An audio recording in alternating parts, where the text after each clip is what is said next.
A question came in from somebody, and it's a little bit long, but I'd like to read it, okay? So this person starts out saying that a friend kind of turned them on to our BBC teachings, and she's enjoying it, but she's finds herself in a conflicted state of mind, and she's hoping that I can bring some insight. Don't know if I can. So the friend who, turned her on to our YouTube station still practices the Buddha's teachings, but not as frequent as it was in the past. He has told me that although there is a lot of truth to the teachings, the current state of affairs in regard to worldly problems cannot be fixed by compassion at this stage of the game. This, of course, is in reference to mainly corporate America and the corruption that takes place on a macro level. Okay. I know you sometimes have discussions formulated around politics, as it is important, but I'm finding myself to understand his point of view, especially when the corruption is taking place as soon as your child is enrolled in public school, and you see army tanks at public parks and in other places honoring what I feel to be anything but patriotic or kind, just as an example. This is really just my opinion. This is really just, in my opinion, a form of brainwashing early on. We therefore create a society where the majority are misinformed and ignorant, which is very dangerous. I took that to mean like having army tanks and everything to emphasize the, governmental control and the power of military force and that kind of thing. Yeah. I don't know. Did anybody else? Is that what you felt? Okay. So my question is, how can we really have the change we need and soon without a complete systemic change, which would ultimately lead to violence? Those in positions of power and authority aren't just going to hand everything over, figuratively speaking. Buddhism, at least the way I see it, in regards to politics, means waiting it out or tweaking the system. I'm not sure peace and compassion will help solve the issues we currently have that are taking advantage and exploiting so many individuals. I like to think I have a big heart and I'm a very empathetic and caring person, and I would never normally condone violence. But do you think there are times when violence may be inevitable, especially if it's in the interest of the majority at this point? If not, how would you advise we deal with such issues?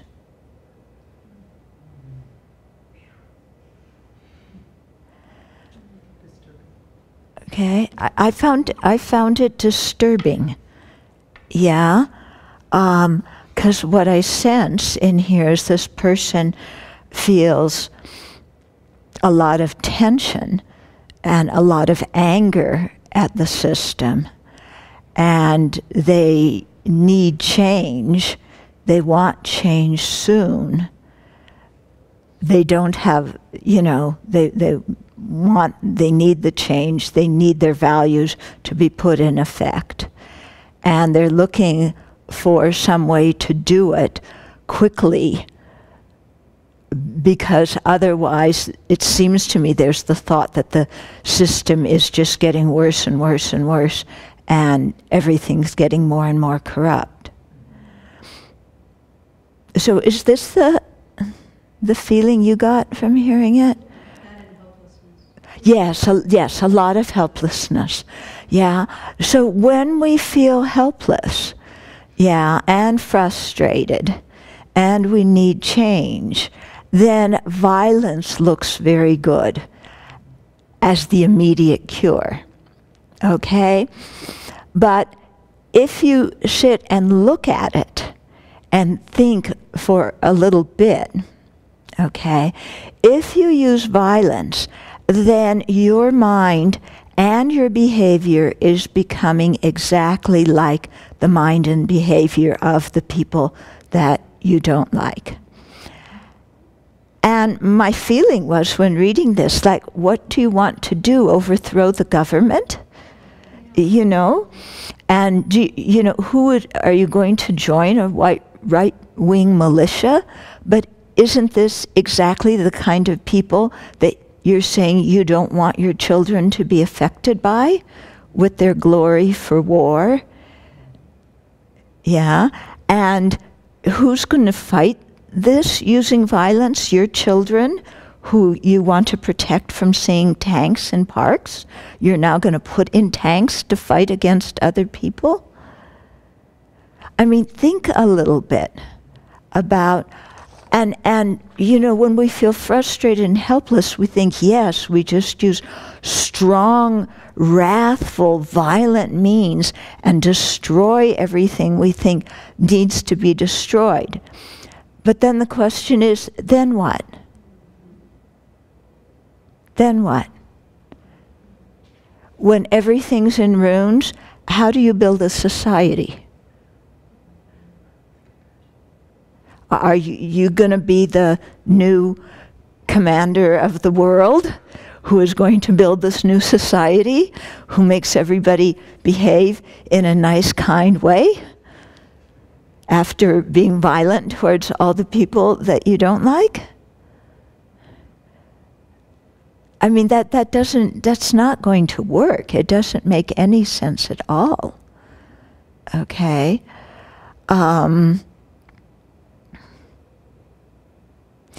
If we look historically, there's been so many revolutions of people using violence to change the system. The Russians wanted to get rid of their corrupt system. The Chinese wanted to get rid of their corrupt system.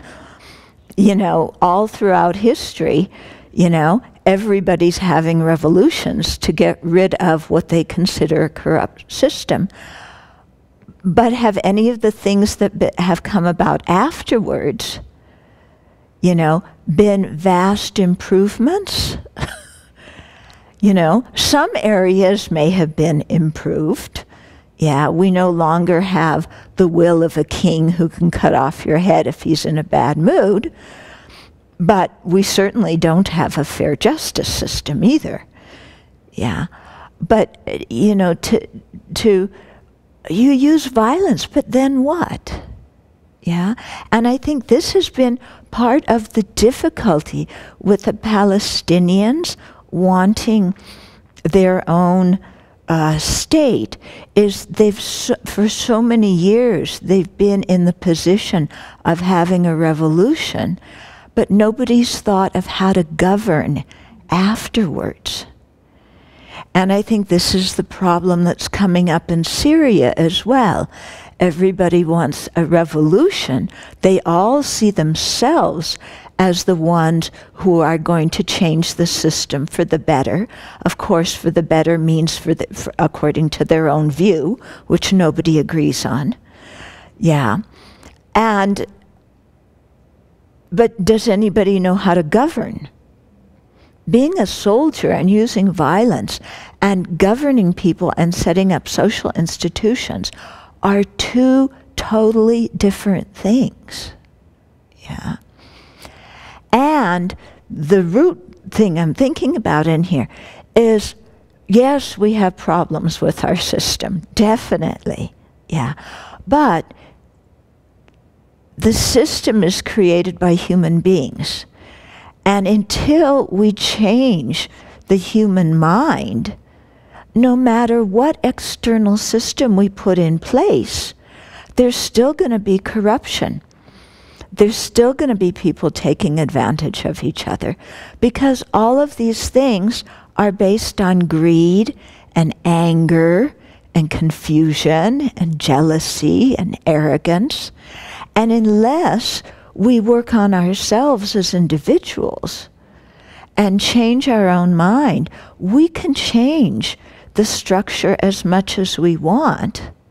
And some things may improve and will improve, but we're not going to get to an ideal state of affairs as long as people are still greedy and angry and want to strike out at others who they disagree with.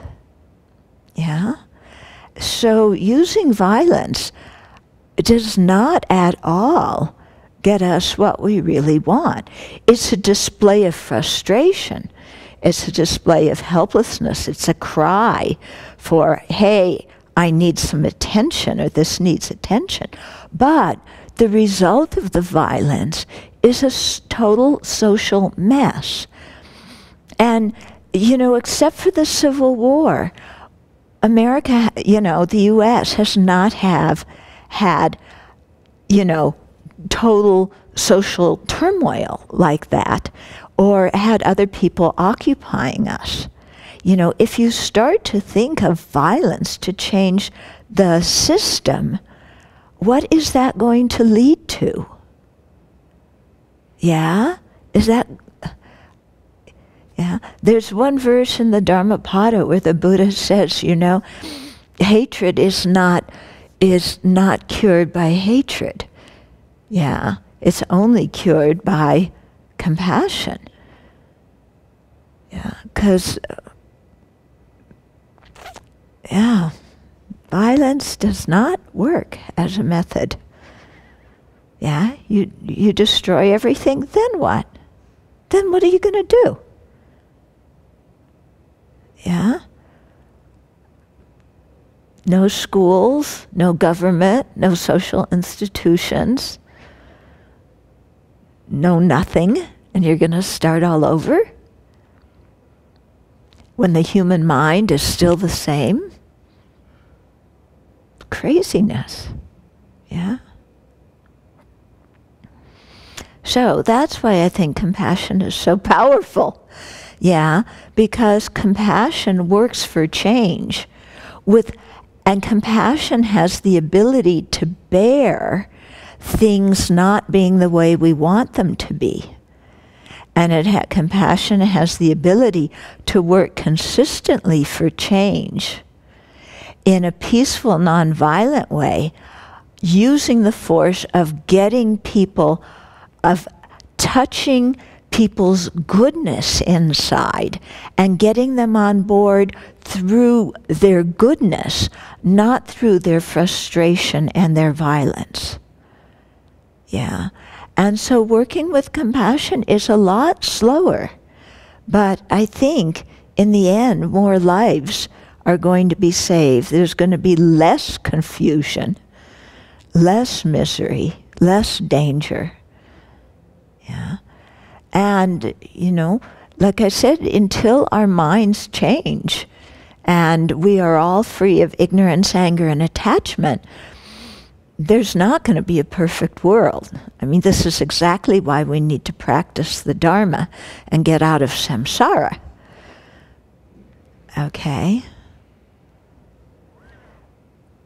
Somebody have some other comments they want to make? Yeah. So there was the good old days that you could go back to. We were at a tipping point. The world was getting so bad that if we didn't do something extreme, we were going to destroy ourselves. Yeah. So that was one thing that you were thinking at some point in your life. And the second one was that you had the answer of how to fix it. Yeah. And then, with, I suppose, aging and Dharma practice, you realize that both of those weren't true. Okay, there never has been a good old days to go back to. Yeah, because the human mind with ignorance, anger, and attachment is basically the same. Yeah, and at that we certainly don't know how to fix it as a one-person show.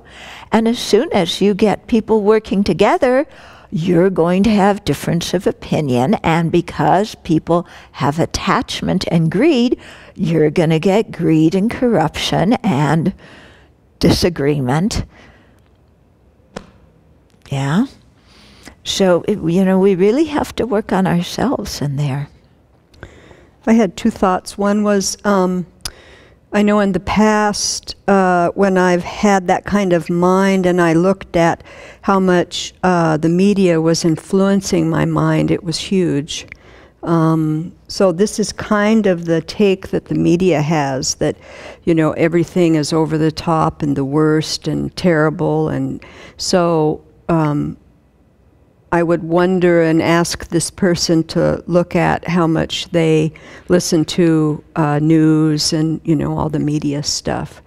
And then the other thing I was thinking about was, when you look at Syria and what's going on there, there is a whole generation now of kids that are pretty bereft of any compassion around them.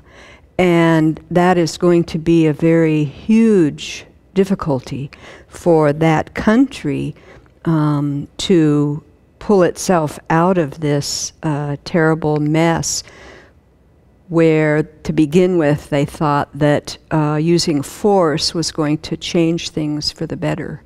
And we can just see how that is not the case at all. Yeah. I think Syria is actually an example of this point, is that also part of our, you know, our obscuration is thinking that if we take action, we can predict the outcome of something. We don't have any idea where, that the result of, you know, what gets set in motion when we take any kind of action. And so, you know, where that goes, like, I mean, just like that as an example. There's no way, once you let that kind of force out of the bottle, it goes where it goes, and it goes for generations.